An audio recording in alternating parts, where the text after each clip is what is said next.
Okay, what did you guys think? I hope you guys enjoyed that. I hope you find and saw exactly what I do in order to find different ideas, different inspirations. So some of those things that you saw me gather yesterday, I've actually got them on the bench right now, which is of course, I will leave the camera there, but these are the leaves, some of that bark, and I'll bring that closer. You guys can have a look at that. There's some of that bark that I gathered yesterday, and of course some of the leaves as well. So what I did was I started playing around with an arrangement and almost like putting it together like a still life arrangement and seeing what basically connected with me that I felt when I was out in the bush itself.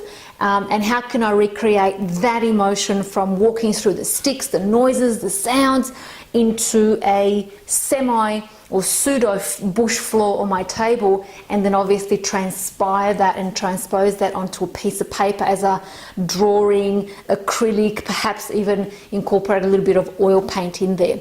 So that's the process that I'm doing right now. I've played around with a still life setup that I think I'm happy with. I'll give you guys some photographs in this process and you can have a look at that. But in the meantime, I'm going to take you now through tea and coffee staining my piece of paper in order again to add that irregularity, add that depth of the orange bush floor, the dry leaves, the decaying earth that I was witnessing as I was gathering the bark and the leaves. So I want to actually begin to recreate that on my piece of paper. So here we go. I've got myself, what I did is I distilled a cup of coffee and I've put it into my demister. So I've got a cup of coffee in the demister, which I'm going to slightly spray around and build that intensity using the demister.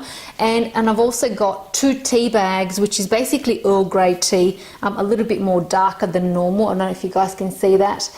And again, I'm going to build that up slowly, slowly, slowly. Of course, make sure that you have a lot of tissue paper with you and a good cotton rag to kind of dab off any excess, and maybe, you know, take off the tones where you don't want too much darkness in a particular area. But we're going to start slowly and build this up slowly without actually, you know, going in all at once and then saturating the piece of paper. A lot of people too, by the way, I've seen this done on the internet, is that they do it with a much smaller piece of paper, but because this is an art paper and it's an art piece and an artwork that's going to go out as an art piece, I can't actually fit this piece of paper in the oven. But what a lot of people do is they saturate their pieces of paper, which is a small A4 piece of paper, and then bake it in the oven in order to dry it quickly. Now, I'm not going to give you that method. You guys can look that up yourself. But for me, because this piece of paper is quite big, I have to let it dry naturally and overnight, and then press it in order to bring it back to its flat state so that I can begin creating that that landscape that I experienced yesterday. So I'm going to bring the camera closer just so you guys can see what I'm doing and take myself out of the actual shot. I'm going to start really slowly and use the coffee demister and see the colors that I can get with the coffee. And this is going to be a very, very slow process. I'm not actually going to rush this at all. I know the idea of what I want to create, so I might just take my time with it. But the idea that at this point is I want to build a darker layer at the bottom and then slowly grow that to the top. Now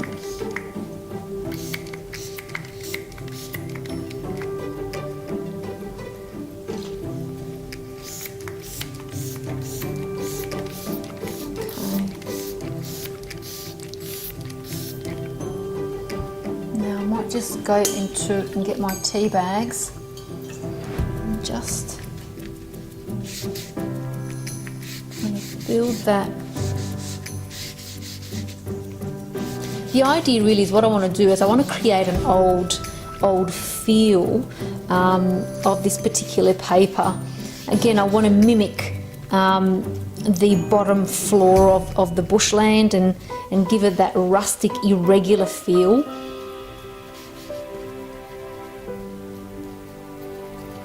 Okay, oops. So that paper's gone and it's just broken off a little bit. But that's okay. like that. Might just grab the other. Okay, and just slowly start to dab.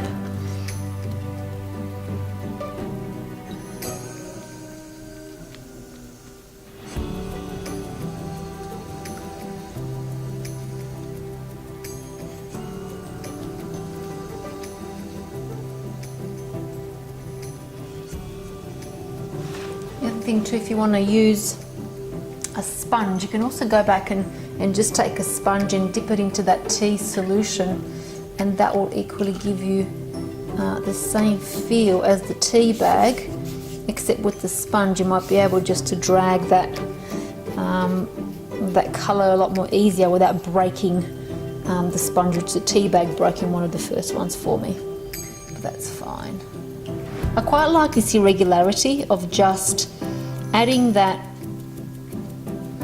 tea and then lifting my board and letting it run down, just gently guiding that along.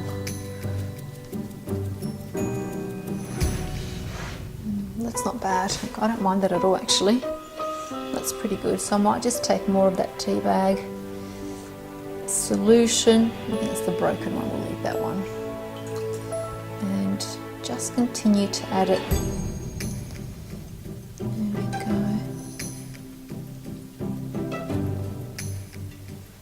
Actually, if we begin the actual staining of that paper using a little bit of tea and a little bit of coffee, what I'm going to keep on doing is build it up and just make sure that I stick to my vision of getting certain corners darker and leaving certain corners lighter with the tea or coffee stain. What the paper has actually done, it has puckered up a little bit, so it's quite, uneven and wavy. It's lost that flat feel. So I need to leave that probably to dry, for a couple of hours, and then press it down, maybe iron it out just to get back to that flat feel. But in the meantime, like I said, I'm going to just build those levels, and then stage 3 will be to begin painting the actual landscape. So it's looking pretty good at the moment. I quite like it. I think it's, I love the irregular feel of it. So I'm going to continue with that process and then, show you guys stage 3.